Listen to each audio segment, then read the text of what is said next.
কেরল ম্যাচে অনিশ্চিত সাহাল আব্দুল সামাদ, আশিস রায়, আর সেটা কিন্তু একেবারে স্পষ্ট আজকের অনুশীলন থেকে এবং প্রেস কনফারেন্স থেকে। কারণ আজকে প্রেস কনফারেন্সে কোচ এসে জানিয়েই গেলেন যে আশিস রায় আর সাহালকে কিন্তু পাচ্ছেন না কেরল ম্যাচে। কিন্তু অন্যদিকে কিন্তু একটা বড় স্বস্তির খবরও আছে। আজকের অনুশীলনে কিন্তু দেখা গেল জেমি ম্যাকলারেনকে স্বচ্ছন্দে কিন্তু দলের সাথে পুরোদম অনুশীলন করতে। কারণ কালকে তিনি অনুশীলন করেননি দলের সাথে, হালকা তার একটা নিগেল ছিল, সুতরাং একটা চিন্তা তৈরি হচ্ছিল যে কেরল ম্যাচে তাকে পাওয়া যাবে কি না। কিন্তু আজকের অনুশীলনে এসে কিন্তু তিনি সেই ধোঁয়াশাটা একবারে পরিষ্কার করে দিলেন। পুরো দমে ফিট, তিনি পুরো দমে অনুশীলন করলেন, সুতরাং কেরল ম্যাচের জন্য কিন্তু তিনি পুরোপুরিভাবে তৈরি। কিন্তু আজকের অনুশীলনে চোখ ছিল যার উপর, তিনি হচ্ছেন অনিরুদ্ধ থাপা।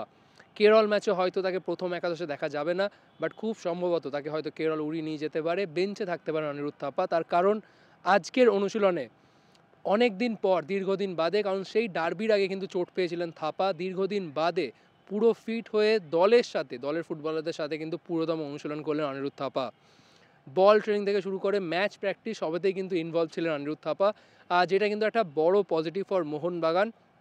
কারণ শিল্ডের দৌড়ে বাকি যে শেষ 4টে ম্যাচ, তারপর প্লে অফ, তো সেই ম্যাচগুলির আগে অবভিয়াসলি অনিরুদ্ধ থাপার মতন, যিনি মাঝমাঠে, মোহনবাগান মাঝমাঠে একজন স্তম্ভ, তার মতো একজন ফুটবলারকে দরকার ছিল।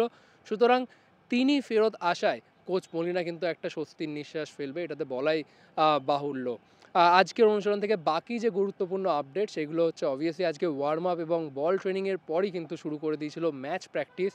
আর আজকের ম্যাচ প্র্যাকটিসটা এই কারণে গুরুত্বপূর্ণ ছিল, কারণ কেরলের বিরুদ্ধে কোন ছকে দল নামবে সেটা কিন্তু অনেকটাই স্পষ্ট হলো আজকের ম্যাচ সিচুয়েশন থেকে।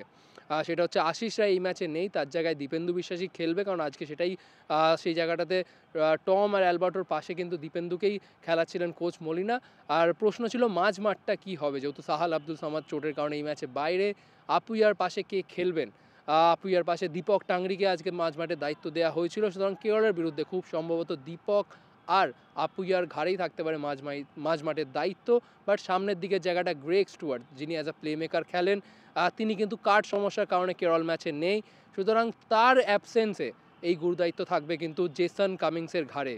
জেসন কামিংস, যিনি এই সিজনে একটা নতুন ভূমিকায় খেলছেন অ্যাজ আ প্লে মেকার, তার ঘাড়েই কিন্তু বড় দায়িত্ব কেরল ম্যাচে খেলাটা তৈরি করা সামনের দিকের জায়গাটা থেকে। আর তার সামনে থাকবেন অস্ট্রেলিয়ান ফরওয়ার্ড জেমি ম্যাকলেন, আর উইঙ্গার তো আপনারা জানেনই মনভীর সিং এবং লিস্টন কোলাসো। বাট যেই জিনিসটা আজকের ট্রেনিংয়ে যেটা নজরে পড়লো, সেটা হচ্ছে কেরল ম্যাচটা গুরুত্বপূর্ণ ম্যাচ, কারণ শিল্ডের একেবারে দোরগোড়ায় শেষ, আর বাকি দুটো ম্যাচ জিততে পারলে কিন্তু মোহনবাগান শিল্ডটা কনফার্ম করে ফেলবে। বাট তাও কেরল ম্যাচের আগে কোনো রকম আত্মতুষ্টি নেই কিন্তু মোহনবাগান শিবিরে, ফুটবলাররা কিন্তু বেশ ফোকাসড।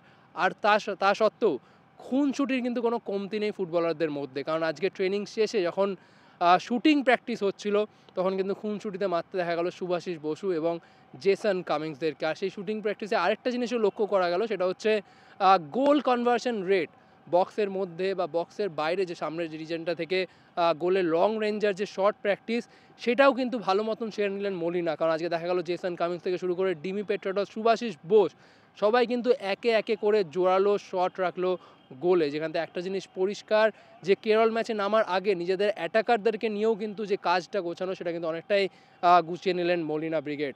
কেরলের হয়ে কিন্তু নোয়া সাদুই এই ম্যাচে নেই, সুতরাং কাজটা অনেকটা হালকা হয়ে যাবে মোহনবাগান ডিফেন্ডারদের জন্য। But at the same time তাদের কিন্তু হেসাস জিমেনেজ রয়েছে, তাকে নিয়ে কিন্তু সতর্ক থাকতে হবে অ্যালবার্টো রড্রিগেজ এবং টম আলরেডদেরকে।